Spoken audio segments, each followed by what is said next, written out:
Selamat datang di kanal Spice, St. Philip's Indonesian Congregation Eastwood. Nama saya Pendeta Kian Holik. Selamat menikmati khotbah-khotbah Alkitabiah di kanal ini. Sekiranya ada pertanyaan, dapat menghubungi kami di Instagram atau Facebook @spice.syd atau email kami di spice@stphils.org.au. Kiranya Tuhan memberkati. Berkatilah mereka yang membaca firman Tuhan lebih daripada seharusnya, karena sebetulnya saya cuma akan mengarah dari ayat 15 sampai ayat 29, tetapi tidak apa-apa, saudara-saudara. Bersyukur kalau kita bisa membaca satu pasal tersebut. Mari kita berdoa sebelum saya menjelaskan kepada saudara kebenaran firman Tuhan. Bapa Surgawi, kami bersyukur dan berterima kasih ya Tuhan buat waktu di mana kami boleh bersama-sama datang ke hadirat-Mu, membuka firman Tuhan, dan Tuhan boleh berbicara kepada kami juga ya Bapa secara leluasa.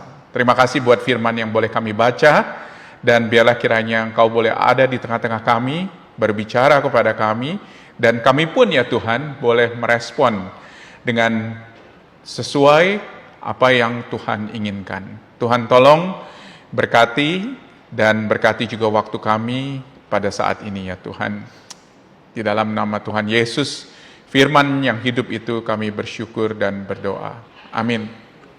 Jadi jangan ditutup dulu dari Galatia pasal yang ketiga, nanti kita akan kembali lagi. Nah saudara-saudara, saya nggak tahu apakah saudara mengikuti pertandingan Liga Sepak Bola Inggris. Ada di sini yang ikut Liga Sepak Bola Inggris? Ada yang tahu? Tim yang terkenal, saudara-saudara, itu adalah tim dari Liverpool. Ini simbolnya, ya, dari Liverpool. Yang menarik ketika saya baca-baca dari tim Liverpool ini adalah tim yang paling multinasional. Tim yang paling multinasional dari semua klub sepak bola yang ada di Inggris. Mereka merekrut pemain, boleh dikatakan dari berbagai macam negara, saudara-saudara, amazing. Pada season ini ada 11 negara yang ikut. Jadi ada dari Irlandia, ada yang dari Irlandia Utara, saudara-saudara, ada yang dari Prancis, ada yang dari Belanda, dikatakan di sini, ada yang dari Scotland, ada yang dari Inggris, ada yang dari Argentina bahkan, ada yang dari Jepang, dan ada yang dari Portugal, dan juga ada yang dari Kolombia dan dari Uruguay, saudara-saudara. Menarik ya? Jadi pemainnya itu banyak dari negara-negara, tetapi mereka datang bersama-sama untuk ngadu, saudara-saudara, atas nama Liverpool. Dan katanya mereka punya pemain pengganti itu dari Mesir, saudara-saudara. Menarik ya, karena sekali lagi ini tim yang multinasional, saudara-saudara. Menarik ya, kalau misalnya kita lihat tim seperti kayak begini, saudara-saudara, kita melihat bahwa pertama-tama mereka berasal dari negara yang beda-beda. Mereka bahasanya juga mungkin berbeda-beda, bahasa ibu mereka. Tetapi menarik bahwa mereka pakai satu jersey yang sama. Mereka pakai satu jersey yang sama, seragamnya yang sama, dan tujuannya satu. Yaitu untuk apa? Memenangkan Liverpool dan menjaga supaya gawangnya Liverpool itu tidak kebobolan, boleh dikatakan. Betul nggak? Itu tujuannya, saudara-saudara. Jadi asalnya dari negara yang banyak, bahasanya beda, orangnya beda, kulitnya beda, saudara-saudara, tetapi tujuannya satu, dan tujuannya jelas, yaitu untuk mempertahankan dan memenangkan klub Liverpool, saudara-saudara. Paulus di sini banyak bicara mengenai kesatuan di dalam Kristus. Dan yang menarik, saudara perhatikan ayat 27 dan 28. Dia bicara mengenai bagaimana kita yang sudah menjadi percaya, kita dipanggil untuk mengenakan Kristus dan juga untuk satu di dalam Dia. Perhatikan ayat 27 dan 28. Ada di layar. Karena kamu semua yang dibaptis di dalam Kristus telah mengenakan Kristus. Ya, dia pakai bahasa ini seperti kita pakai baju. Mengenakan Kristus. Dalam hal ini tidak ada lagi orang Yahudi atau orang Yunani, tidak ada hamba atau orang merdeka, tidak ada laki-laki dan perempuan, karena kamu semua adalah satu di dalam Yesus Kristus, di dalam Kristus Yesus. Jadi yang digambarkan di sini oleh Rasul Paulus ini adalah gambaran yang berbeda dengan gambaran seperti PBB atau United Nations, di mana ada perserikatan bangsa-bangsa yang lebih dari 200 atau hampir 200 negara. Jadi mereka punya keragaman, tetapi masing-masing negara itu punya tujuan masing-masing, begitu. Jadi mereka itu ada di dalam sebuah perserikatan, tetapi tidak ada sebuah tujuan yang bersama-sama, saudara-saudara. Tidak ada suatu unified purpose.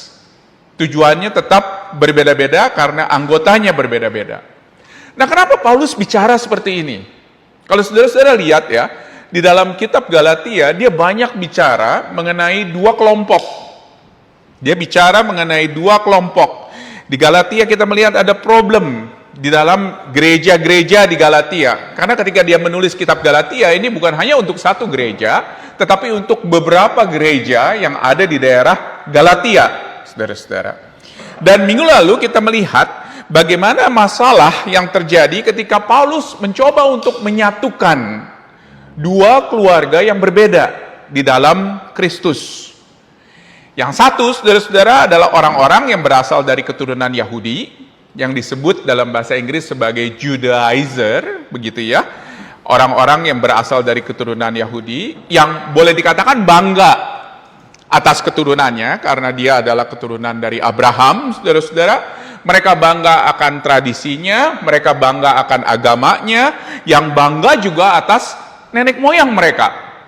Mereka bangga atas nenek moyang mereka, dan mereka bangga kalau mereka adalah orang-orang yang tahu kepada hukum Taurat, dan mereka adalah orang-orang yang mentaati hukum Taurat. Dan tradisi ini, saudara-saudara, bukan tradisi yang 10 tahun, bukan tradisi yang 100 tahun, tetapi ini adalah tradisi yang hampir 2000 tahun ketika Paulus pada waktu itu menuliskan hal ini. Bayangkan saudara-saudara betapa mendarah dagingnya tradisi ini. Dan gereja ini gak heran ketika dua kelompok itu menjadi satu, di dalam satu gereja terjadi sebuah masalah, saudara-saudara. Ada orang-orang yang dari tradisi Yahudi, tetapi juga ada orang-orang yang dari tradisi bukan Yahudi, saudara-saudara. Menarik ya, kalau misalnya kita bandingkan hal itu, saudara-saudara. Dan yang satu lagi, itu adalah dari orang-orang yang berasal dari orang non-Yahudi. Jadi tadi Yahudi, ini berasal dari non-Yahudi, yang di Alkitab sering disebut sebagai orang-orang kafir, saudara-saudara. Jadi mereka ini bukan keturunan Yahudi. Yang menarik ialah mereka tidak ada akses kepada hukum Taurat, mereka tidak punya keturunan yang sama, begitu seperti dari Abraham contohnya. Mereka tidak ada status spesial di perjanjian lama, dan dianggap boleh dikatakan sebagai bangsa yang kelas 2. Bangsa yang kelas 2. Nah, saya coba bayangkan saudara-saudara, tradisi yang sudah berjalan 2000 tahun. Ini nggak main-main loh, ya. Indonesia dijajah oleh Belanda berapa tahun? 350 tahun kurang lebih. 350 tahun. Dan Belanda membuat, saudara-saudara, sebuah sistem di Indonesia, bahkan sistem pembagian kelas-kelas masyarakat, boleh dikatakan, ada yang kelas pedagang, ada yang kelas buruh, dan lain sebagainya, ada yang kelas ningrat, terdidik, ada kelas yang tidak terdidik, dan lain sebagainya, ada yang bersekolah, ada yang tidak bersekolah, betul nggak? Ya. Dan kita melihat, saudara-saudara, selama 350 tahun itu susah nggak sekarang untuk kita bongkarnya kembali dan jadikan satu? Susahnya minta ampun, saudara-saudara. Susahnya minta ampun. Dan saya rasa PR dari pemerintah Indonesia masih belum selesai. Ketika Indonesia hampir merdeka, hampir 80 tahun ini. Bayangkan, saudara-saudara, ini 2000 tahun. Ya, 2000 tahun tradisinya. Betapa sulitnya. Nah, sekarang kedua orang ini pergi ke satu gereja. Menjadi satu di dalam satu gereja. Bayangkan saudara-saudara apa yang terjadi. Dan satu yang ditekankan oleh Paulus di sini, bahwa Allah adalah Allah yang menerima mereka dari dua golongan ini. Jadi golongannya berbeda-beda, tetapi dua-duanya diterima oleh Allah semata-mata karena apa? Karena iman, percaya kepada Tuhan Yesus Kristus, saudara-saudara. Jadi dua kelompok ini pergi ke gereja. Bagaimana caranya sekarang ketika mereka pergi ke gereja? Apa yang terjadi, saudara-saudara? Dan ingat juga ya, mereka ini bukan orang yang mereka ini bukan orang yang sudah puluhan tahun menjadi Kristen, tetapi mereka baru menjadi Kristen. Jadi pengertian mereka itu masih betul-betul dangkal. Dan orang-orang Yahudi, bayangkan saudara-saudara, bisa berkata kepada orang-orang non-Yahudi apa? Oh, kami ini bangsa pilihan Allah. Kami ini adalah orang yang lebih tinggi. Kami ini adalah orang yang terdidik di perjanjian lama. Dan kami ini adalah orang-orang yang tahu mengenai hukum Taurat. Tetapi Paulus berkata apa? Perhatikan ayat 26. Perhatikan ayat 26 di Alkitab, saudara. Kita baca bersama-sama ya. Ayat 26. Sudah ketemu? Kita baca bersama-sama. 1, 2, 3. Sebab kamu semua adalah anak-anak Allah karena iman di dalam Kristus Yesus. Dia berkata apa? Kamu semua. Dia bukan berkata bahwa orang Yahudi, keturunan Yahudi saja. Dia bukannya berkata bahwa orang-orang non-Yahudi saja, tetapi kamu semua adalah orang-orang beriman di dalam Kristus Yesus. Kamu adalah anak-anak Allah sekarang. Karena apa? Karena iman di dalam Tuhan Yesus Kristus. Kamu disebut sebagai anak-anak Allah. Ayat 28 dan 29. Sebab tidak ada lagi orang Yahudi atau orang Yunani, jadi orang-orang non-Yahudi ini. Tidak ada lagi hamba atau orang merdeka. Tidak ada lagi laki-laki dan perempuan, karena kamu semua adalah satu di dalam Kristus Yesus. Dan jikalau kamu adalah milik Kristus, maka kamu juga adalah apa? Apa? Kata Paulus? Keturunan Abraham dan berhak menerima janji Allah. Saudara bisa bayangkan nggak? Orang-orang Yahudi yang ada di gereja itu ketika mendengar ini, apa reaksi mereka? Wah, ini orang-orang non-Yahudi sekarang bisa mewarisi hal yang sama dengan orang-orang Yahudi. Ini statement yang sangat kontroversial, saudara-saudara. Khususnya di dalam kitab Galatia. Tetapi Paulus katakan apa? Tidak ada lagi. Tidak ada lagi orang Yahudi atau orang Yunani. Tidak ada hamba atau orang merdeka. Semuanya itu adalah satu. Tidak ada laki-laki dan perempuan. Tetapi semuanya itu adalah satu di dalam Kristus. Dan kamu semua adalah keturunan Abraham karena iman di dalam Kristus. Jadi status sosial mereka tidak lagi menjadi isu, saudara-saudara. Ya, tidak lagi menjadi isu. Status sosial tidak, gender tidak, saudara-saudara, pekerjaan tidak, pendidikan tidak, karena mereka semua satu di dalam Kristus. Sekali lagi, ini adalah sebuah statement yang sangat kontroversial, terutama kepada keturunan Yahudi. Dan mereka pikir bahwa mereka lah sebetulnya yang berhak menerima ini semuanya. Tetapi kata Paulus apa?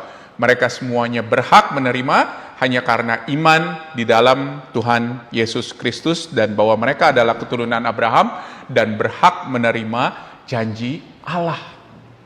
Semuanya, saudara-saudara. Tidak terkecuali.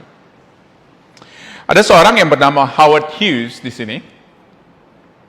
Howard Hughes ini, dia orang Amerika. Dia seorang bisnismen, saudara-saudara, kaya, sutradara juga. Dia mati tahun 1976. Dia meninggalkan kekayaan, itu nggak kira-kira, saudara-saudara, banyaknya. 2,5 miliar US dollar. Pada waktu itu jumlahnya itu besar sekali. Kalau sekarang diperkirakan lebih dari 10 miliar US dollar. Jangan tanya sama saya rupiahnya berapa.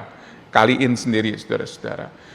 Dan yang menarik ialah ketika dia mati, dia nggak meninggalkan wasiat. Saudara bisa bayangkan ya, betapa hebohnya pada waktu itu, betapa kacaunya ketika dia mati, karena tentunya tidak lama setelah dia mati, saudara-saudara, ada seorang yang bernama Melvin Drummer yang datang kepada dia dengan sebuah apa? Wasiat. Dan dia katakan, Howard ini tinggalkan uang ini kepada saya. Dia katakan.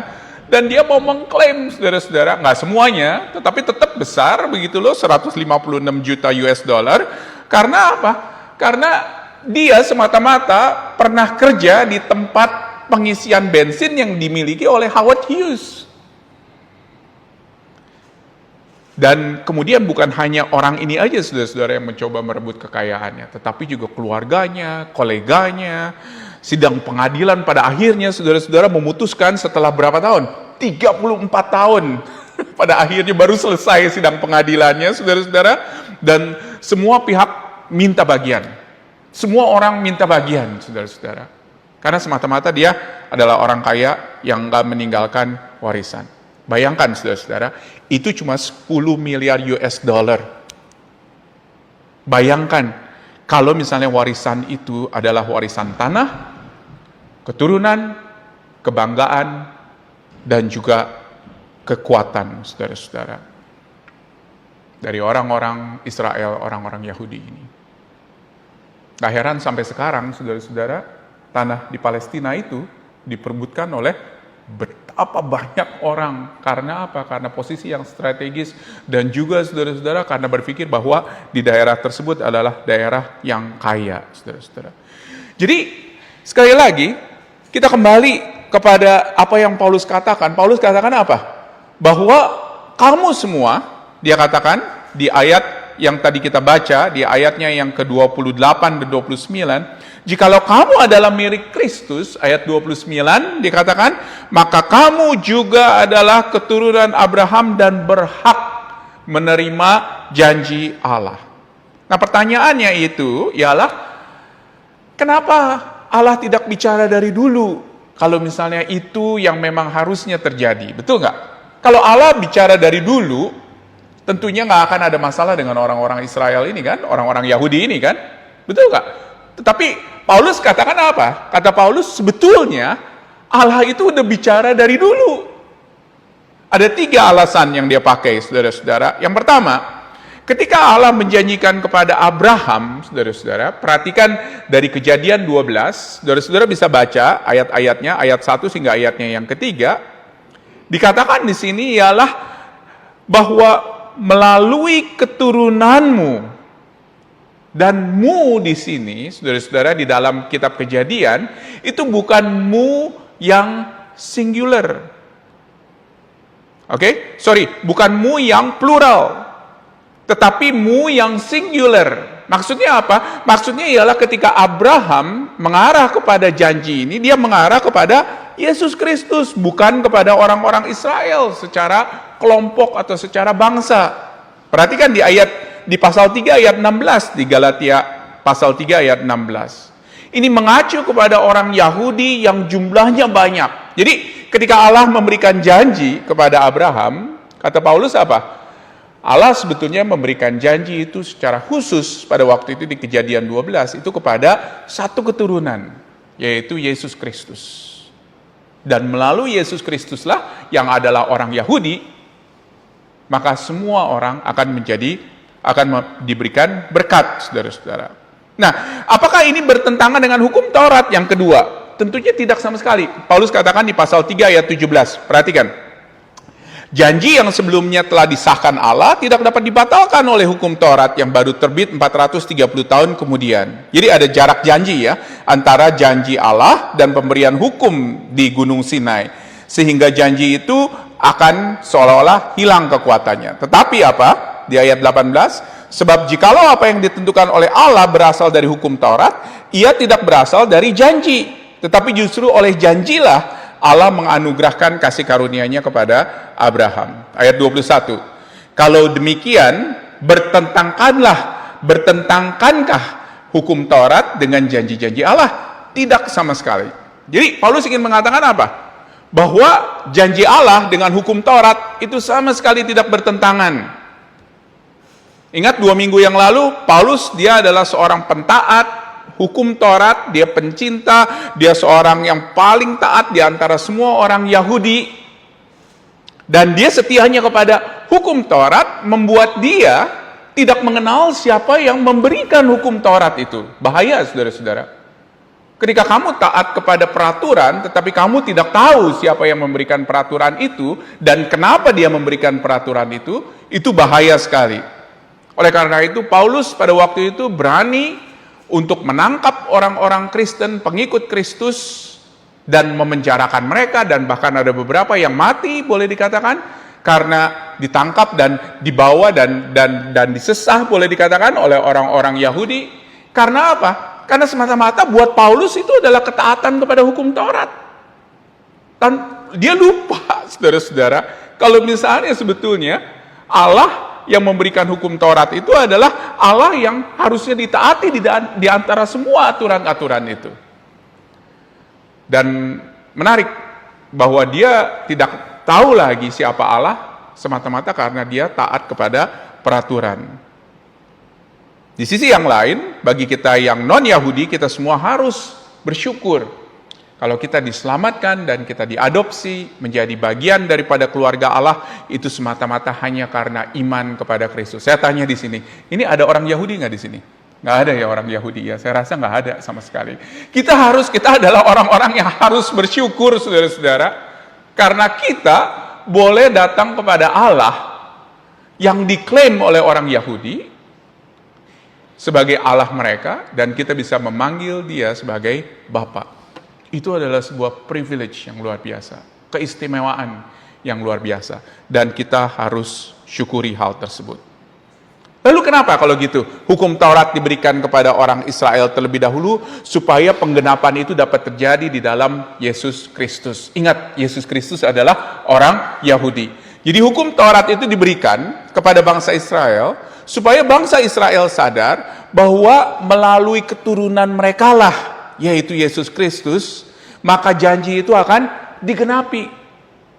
Luar biasa saudara-saudara rencana Allah ini. Dari awal penciptaan sampai dia memilih Abraham menjadi orang-orang yang percaya, dan dia memilih bangsa Israel menjadi bangsa pilihan Allah, semata-mata bukan hanya untuk menyelamatkan mereka, tetapi justru untuk menyelamatkan seluruh isi dunia di dalam Tuhan Yesus Kristus. Dan itulah saudara-saudara yang Paulus bicara di sini. Dia katakan iman datang pada waktu itu ketika hukum Taurat sudah selesai. Jadi hukum Taurat itu adalah, dia katakan di ayat 23, sebagai apa? Sebagai pengawal, sebagai yang memberikan guide bagi orang-orang Israel ini sampai penggenapannya terjadi di dalam Yesus Kristus. Dan luar biasa saudara-saudara, bahwa di dalam Yesus Kristus kita semua adalah anak-anak Allah oleh karena iman di dalam Dia. Puji Tuhan saudara-saudara. Kalau ada satu pelajaran di sini yang bisa kita tarik dari pasal yang ketiga ini, kita ini adalah orang-orang yang harus bersyukur karena saya diselamatkan bukan karena perbuatan saya, bukan karena keturunan saya diselamatkan hanya karena iman di dalam Yesus Kristus. Bukan karena saya keturunan A atau keturunan B. Bukan karena saya anak hamba Tuhan atau anak majelis, makanya saya bisa diselamatkan. Saya diselamatkan itu semata-mata hanya karena iman percaya saya kepada Tuhan Yesus Kristus, saudara-saudara. Saudara-saudara, seperti saudara tahu, kalau misalnya saya run sebuah podcast, saudara-saudara, khususnya buat Christian leaders, bukannya promosi ya saudara-saudara, saya cuma kasih tahu aja ini background story-nya. Dan di podcast ini saya biasanya interview pemimpin-pemimpin Kristen lainnya, saudara-saudara. Ada satu pembicaraan saya di satu podcast yang baru-baru ini, saudara-saudara, yaitu mengenai bagaimana ada sebuah usaha penjangkauan dari seorang pastor. Jadi pastor ini melakukan penjangkauan di luar gereja untuk menjangkau orang-orang yang dia sebut sebagai unchurched. Menarik ya saudara-saudara ya. Dan banyak konsentrasinya di Jakarta Barat, saudara-saudara. Mereka basically membuka tempat di mana orang-orang bisa datang, bicara mengenai hal-hal yang kontroversial, bicara mengenai hal-hal yang mereka nggak bisa bicara, sering katakan di gereja, begitu ya, karena terbentur tradisi, terbentur ini, terbentur itu, saudara-saudara. Dan di tempat itu dia memberikan ruangan untuk orang-orang itu datang dan untuk bertanya. Mau tanya apapun boleh, begitu loh. Mau kritik Alkitab juga boleh, begitu. Ya, jadi tempat itu menjadi tempat yang terbuka, saudara-saudara, untuk orang-orang tersebut datang, dan untuk Roh Kudus juga bekerja di dalam kehidupan orang-orang itu untuk membawa orang-orang yang belum ke gereja atau yang sudah lama tidak lagi ke gereja untuk bisa datang, saudara-saudara. Amazing sebetulnya apa yang dilakukan oleh pastor ini. Nah, saudara-saudara, luar biasa sekali. Saya tanya kepada dia, siapa aja sih orang-orang yang datang? Betul nggak, jadi penasaran kan? Dia pengen tahu orang-orang yang datang itu yang mana, saudara-saudara. Dia katakan sebetulnya yang dia jangkau itu adalah bukan orang-orang yang tidak pernah pergi ke gereja, tetapi justru lebih banyak orang-orang yang tidak lagi ke gereja. Jadi dulu ke gereja, tetapi tidak lagi ke gereja. Dan saya tanya kepada dia, siapa orang-orang itu sih sebetulnya? Maksudnya dalam kategori apa begitu loh? Dan dia katakan banyak pemuda. Dan luar biasanya, banyak anak hamba-hamba Tuhan, banyak anak majelis, pemimpin gereja, saudara-saudara. Mereka betul-betul terkurung pada waktu itu dengan situasi keluarganya dan dengan situasi sosialnya yang membuat mereka itu sebagai anak-anak yang dilihat harus taat, harus datang ke gereja, dan harus duduk diam mendengarkan papanya khotbah. Banyak ternyata dari mereka yang memberontak. Stop ke gereja. Tidak lagi ke gereja, saudara-saudara. Dan kemudian saya tanya kepada dia, lalu bagaimana bisa menyelamatkan mereka? Begitu loh. Bagaimana bisa membawa mereka untuk datang di dalam iman kepada Yesus Kristus? Dia katakan dia memberikan ruangan kepada orang itu untuk bertanya. Kepada mereka yang datang untuk bertanya. Dan yang datang bertanya pada waktu itu, mereka tanya hal-hal yang gak bisa ditanyakan di gereja, saudara-saudara. Kita seringkali membuat gereja juga bisa menjadi sebuah tempat yang full of tradition, full of rules, sehingga kita tidak lagi menjadi tempat yang terbuka untuk orang-orang datang dan orang-orang bebas untuk bertanya, saudara-saudara. Mungkin kita pada saat ini bisa menjadi mirip dengan orang-orang Yahudi, yang mana kita terbentur dengan aturan, kita terbentur dengan peraturan, dan kita pada akhirnya menjadi kelompok yang eksklusif, yang tidak membuka pintu gereja untuk orang-orang datang dan bertanya, dan memberikan ruangan kepada mereka, sekalipun mereka masih doubtful di dalam kehidupan mereka, di dalam hati mereka. Jangan jadi gereja yang mana menjadi sebuah klub eksklusif. Gereja harus terbuka dan gereja harus memberikan ruangan kepada orang-orang tersebut, saudara-saudara. Oleh karena itu kita harus bersyukur kalau kita bisa menjadi bagian daripada sebuah gereja, bagian daripada keluarga Allah, itu semata-mata karena anugerah Allah. Kenapa saudara ada di sini contohnya? Datang ke gereja untuk spend waktu 1 jam di gereja, untuk dengarkan orang ngoceh, saya ngoceh, saudara-saudara, selama kurang lebih setengah jam atau 40 menit, begitu. Kenapa, saudara-saudara? Kalau misalnya bukan Roh Kudus yang bekerja di dalam saudara, maka terus terang, gak ada saudara-saudara orang yang akan datang. Karena kehausan, dan karena keinginan, dan karena kerinduan untuk mendengarkan firman Tuhan, dan itu adalah sesuatu yang harus kita syukuri. Karena gak semua orang itu mempunyai keinginan, kerinduan seperti itu, saudara-saudara. Bagi kita yang sudah lama pergi ke gereja, kita yang mungkin sempat menyia-nyiakan iman percaya kita kepada Tuhan dan terus hidup masih tetap ada di dalam dosa, panggilan ini adalah buat kita, untuk kita datang kepada Dia dan katakan, Tuhan, aku mau meninggalkan semuanya ini. Dan aku mau datang kepadamu ya Tuhan untuk percaya karena semuanya ini iman percayaku semata-mata adalah hanya karena anugerah dari Tuhan. Aku mau datang kepadamu semata-mata karena Engkau dan Roh Kudus yang bekerja di dalam aku. Aku mau bersyukur ya Tuhan. Dan aku mau hidup yang kudus. Supaya aku boleh menjadi berkat bagi orang lain. Bagi kita, saudara-saudara, yang sudah atau tidak pernah percaya kepada kekristenan, pada saat ini juga panggilan terbuka kepada kita. Untuk kita boleh datang kepada Dia dan katakan apa? Tuhan, ternyata ini semua adalah karena anugerah-Mu. Ternyata ini semua adalah karena iman percaya kepadamu. Dan Tuhan membuka pintu ini juga kepada kita untuk datang kepada Dia, saudara-saudara. Oleh karena itu saya ingin memberikan waktu respon saudara kepada Tuhan dengan bebas pada saat ini. Kita akan berdoa secara pribadi dan kita bersyukur kepada Tuhan buat firman yang kita sudah dengar. Dan kita bersyukur untuk anugerah yang Tuhan sudah berikan kepada kita, menyelamatkan kita, membuat kita untuk kita haus kepada Dia dan haus akan firman Tuhan. Kita harus bersyukur akan hal itu, saudara-saudara. Mari kita datang berdoa dan kita berdoa secara pribadi dan kemudian nanti setelah itu saya tutup. Mari kita berdoa. Saya undang saudara untuk saudara datang kepada Tuhan dan boleh berdoa secara pribadi, masing-masing pribadi lepas pribadi.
Bapa Surgawi, kami bersyukur dan berterima kasih ya Tuhan buat waktu di mana kami boleh merefleksikan hidup kami dan bagaimana kami berdiri di hadapan Tuhan. Terima kasih sekali lagi ya Bapa buat firman-Mu yang menyadarkan kami sekali lagi bahwa kami semua itu adalah orang-orang yang harus bersyukur kepada Tuhan karena kami diselamatkan bukan karena apa-apa. Kami diselamatkan bukan karena tradisi kami sebagai orang Yahudi, kami bukan karena ketaatan kami kepada hukum Taurat, bukan karena kebanggaan kami, tetapi itu semua adalah hanya karena anugerah yang Tuhan berikan kepada kami, karena Engkau memilih kami. Tuhan, buat kami ya Bapa, untuk kami menyadari hal tersebut, dan kami hidup berdasarkan kenyataan itu ya Tuhan, bahwa kami adalah orang-orang yang tidak layak. Kami adalah orang-orang yang perlu belas kasihan dari Tuhan. Oleh karena itu Tuhan, kami mau meninggalkan hidup kami yang penuh dengan banyak ketidakkudusan dan datang kepada Tuhan dan katakan kepada Yesus Kristus, Tuhan Yesus, tolong perbaharui kami. Tolong ingatkan kami. Bekerjalah di dalam hidup kami ya Tuhan, supaya kami boleh meresponi dengan benar kepada kehadiran Roh Kudus yang berbicara di tengah-tengah kami. Terima kasih buat firman-Mu yang boleh kami baca dan kami renungkan. Dan kami berdoa ya Tuhan supaya Engkau boleh terus berbicara kepada kami. Lebih daripada kata-kata manusia, lebih daripada waktu 1 jam ini. Tetapi Engkau boleh terus berbicara kepada kami ya Tuhan secara luasa di dalam hidup kami. Buatlah kami Tuhan menjadi seorang yang ada di dalam sebuah journey untuk mencari Tuhan lebih dalam lagi, lebih mengenal-Mu, lebih luas lagi, dan boleh hidup untuk-Mu ya Tuhan, secara lebih setia, beriman, dan tahu ya Bapa, kenapa Engkau memilih kami. Terima kasih ya Bapa, kami bersyukur dan berdoa hanya di dalam nama Yesus. Amin.